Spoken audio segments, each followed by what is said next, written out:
maka aku buat. Rekan-rekan imam yang saya kasihi,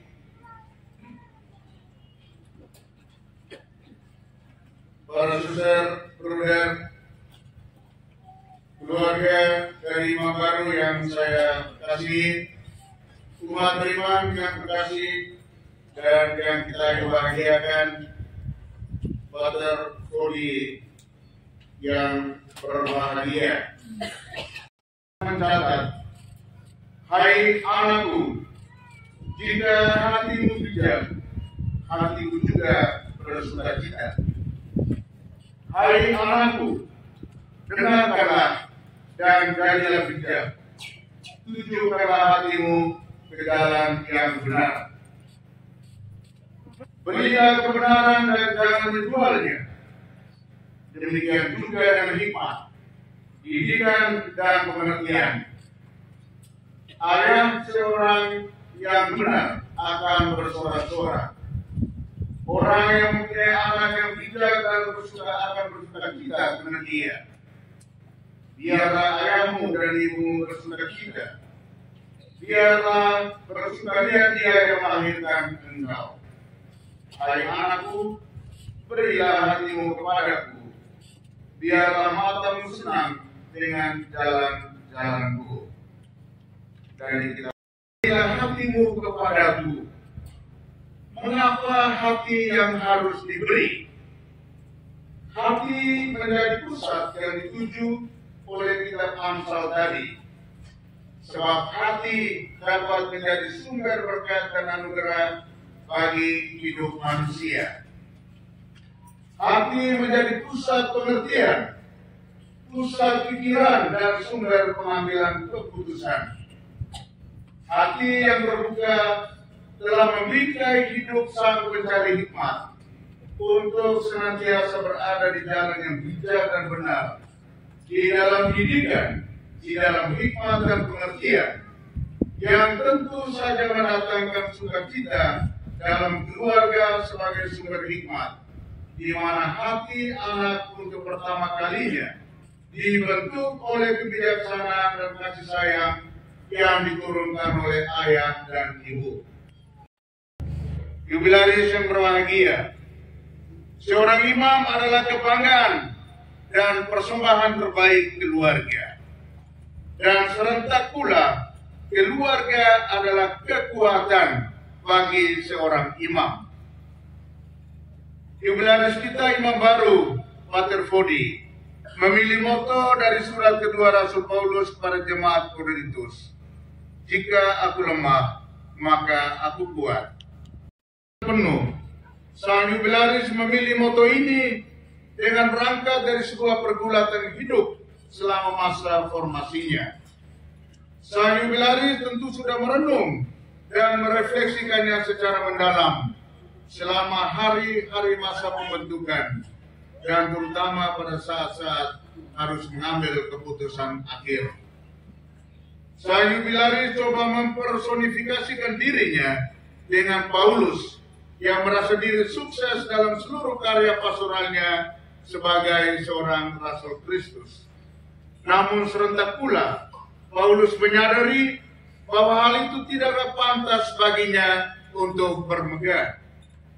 Paulus melihat segala cobaan, godaan, tantangan dan kesulitan merupakan bagian dari rencana Allah untuk menjadikan dirinya seorang rasul yang rendah hati. Ia memandang cobaan, godaan dan tantangan itu seperti duri di dalam dagingnya yang selalu mengingatkan dia dengan rasa sakit. Iblis, setan, tampil dalam berbagai wujud dan cara untuk menguji iman, kekuatan iman dan daya tahan seorang beriman, termasuk seorang imam. Jika dia hanya bermegah atas kelemahan dirinya. Karena itu aku senang dan rela di dalam kelemahan, di dalam siksaan, di dalam kesukaran, di dalam penganiayaan dan kesengsaraan karena Kristus. Sebab jika aku lemah, aku kuat. Saudara-saudari umat beriman yang terkasih, Jubilaris kita coba membuat sebuah intisari permenungannya atas moto imamat yang diusungnya. Sebagaimana kita dengar dalam kata pengantarnya tadi. Pada dasarnya saya menyadari bahwa saya dipanggil oleh Tuhan dalam kelemahan-kelemahan saya. Namun dalam kelemahan itulah kasih Tuhan menjadi semakin nyata. Saya sadar bahwa Tuhan tidak memanggil orang-orang yang kuat, tetapi menguatkan orang-orang yang dipanggilnya. Aku lemah, maka aku kuat. Ini adalah intisari refleksi dari imam baru kita. Saudara-saudari umat beriman yang terkasih, dengan moto tabisan imamat sang jubilaris, dapat kita petik beberapa poin untuk direnungkan dan didalami, berkaitan dengan panggilan kemuritan seorang imam dan juga kemuritan seorang Kristiani. Pertama, jika aku lemah, maka aku kuat. Dengan ungkapan ini, jubilaris terlibat masuk di dalam pergulatan hidup dan siara imamatnya yang sudah dimulai ini. Dan ia menyadari bahwa selanjutnya dia harus terus berjuang dan bertahan sambil mengikuti pedoman ilahi yang termaktub di dalam moto imamatnya. Moto itu menjadi pelita yang terus menerangi jalannya dan kompas yang memberi arah panggilannya. Mengapa? Karena disadari bahwa rahmat yang kudus dan mulia ini adalah harta yang tersimpan di dalam bejana tanah liat yang mudah pecah.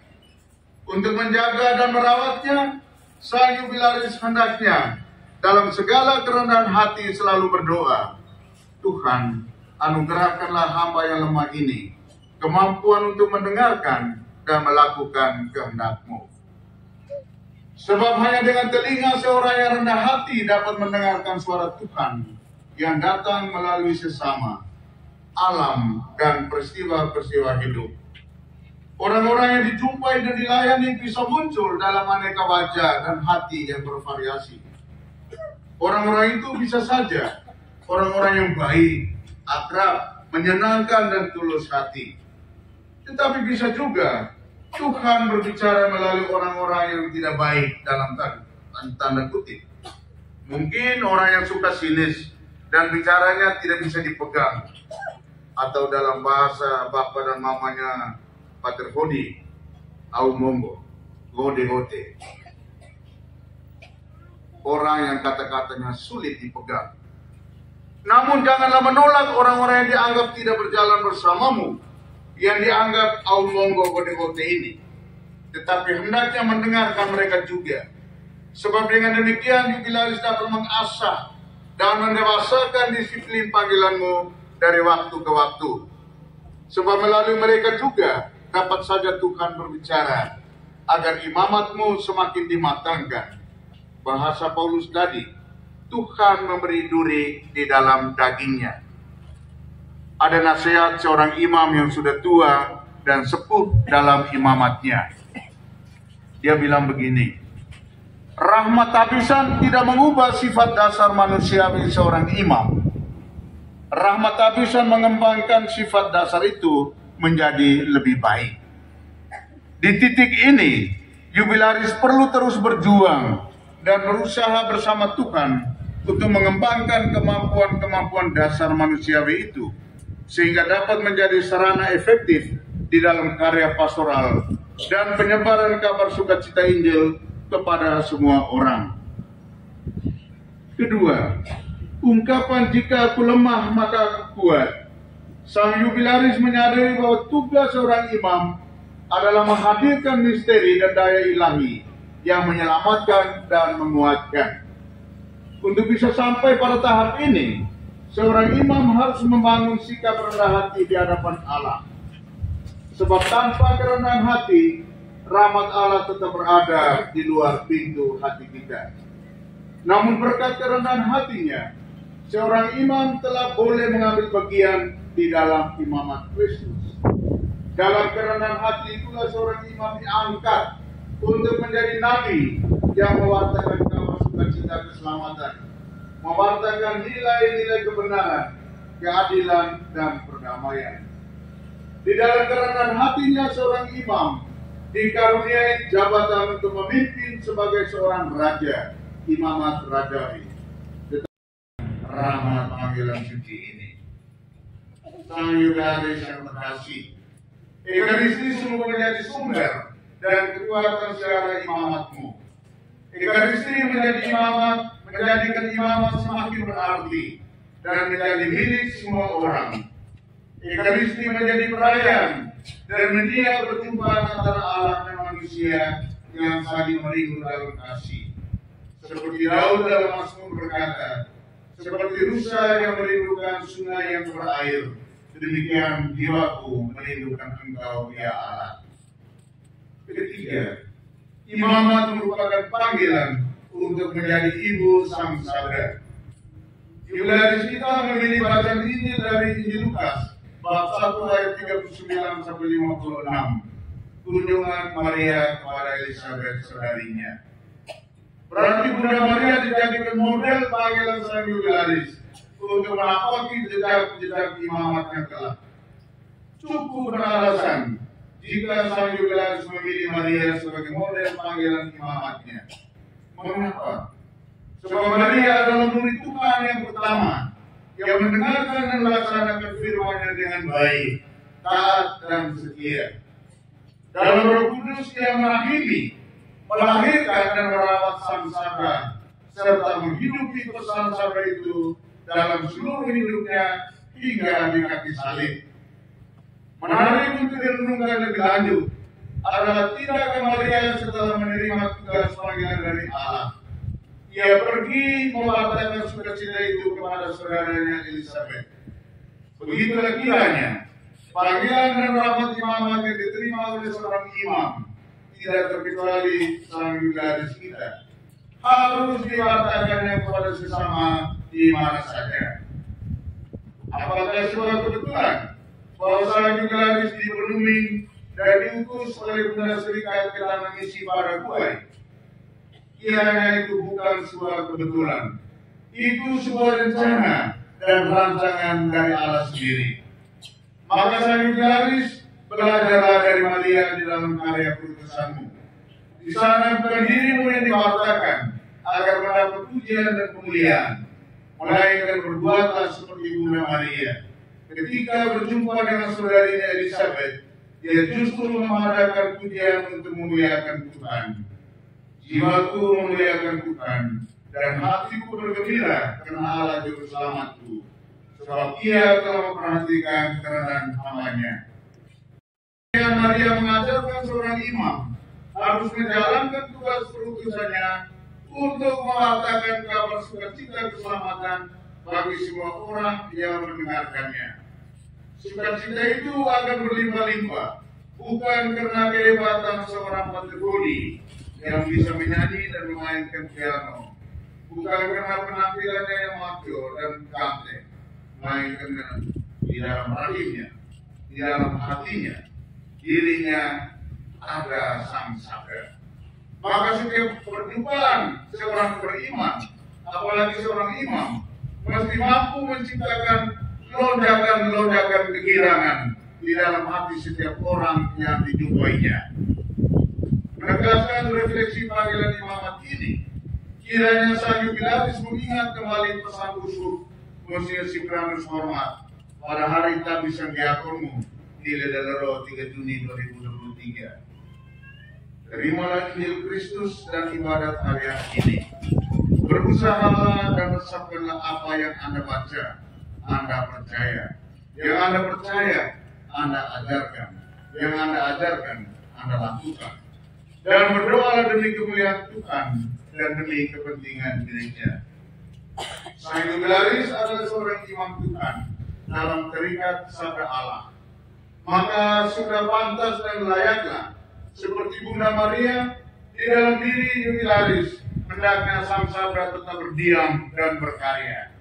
Bila Maria bersedia dan menerima, mengandung, melahirkan, menjaga dan merawat, membiarkan benih sang sabda dalam rahimnya menjadi bagian yang menyatu dengan dirinya, maka upaya imam untuk membaca dan merenungkan serta menjadikannya sebagai bagian dari dirinya, sehingga sabda itu tumbuh dan berkembang dalam dirinya, merupakan upaya menjadi ibu sang sabda.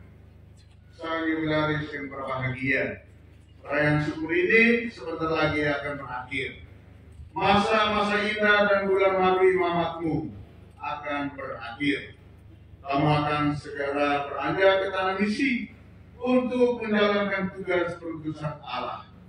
Maka kami sebagai anggota gereja, dari mana kamu lahir, dididik dan dibesarkan, dari lembaga formasi di mana kamu sudah dibentuk menjadi seorang misionaris yang siap diutus, dan terlebih dari keluarga dan para leluhurmu, selalu berdoa dan mendukungmu dengan nasihat-nasihat bijak. Saya sampaikan dalam bahasa leluhur Pater Bodi. Te persenau ne mata semina ame mukajo tama-tamu dure-dure. Ame tua Bodi. Kau mana namong berwata muna urusi pengada. Kau mana mau suku buat mana pengada dewa reta. Mana berada dora kau netenoa. Menipata nasada pati tarinya panggil moro. Kau mai paparat, kaji mai paparada, ale mai pengete. Kaji paparada pulang koruan, ale pengete tetap betul. Meruan kumah melina mudi. Ame Bodi, mana kau pengawa dora kau kuadewa. Memulih kita bawa pada kita. Sampai mata kita. Saya terjemahkan secara harfiah. Pater Bodi, engkau telah dipilih dari utusan Tuhan, kini orang yang jauh di sana. Berjalanlah di jalan yang benar, engkau akan selalu dimudahkan dalam pengembaranmu. Wartakanlah hal yang baik dan benar. Berilah hal yang baik dan pantas. Jangan ada kayu yang menghalangi jalanmu. Jangan ada tali yang merintangi jalanmu. Bila ada kayu penghalang, patahkan bagi dua. Potonglah tali menjadi 4 bagian. Buanglah ke hutan dan singkirkanlah ke segala gunung. Pergilah dengan bebas, mengembara dengan leluasa. Dan agar hidup kita nyaman dan tentram, maka ingatlah pesan para leluhurmu. Yang orang punya adalah orang punya. Yang kita punya adalah kita punya. Pater Bodi, sang imam baru, propisiat dan selamat berbahagia. Tuhan memberkati.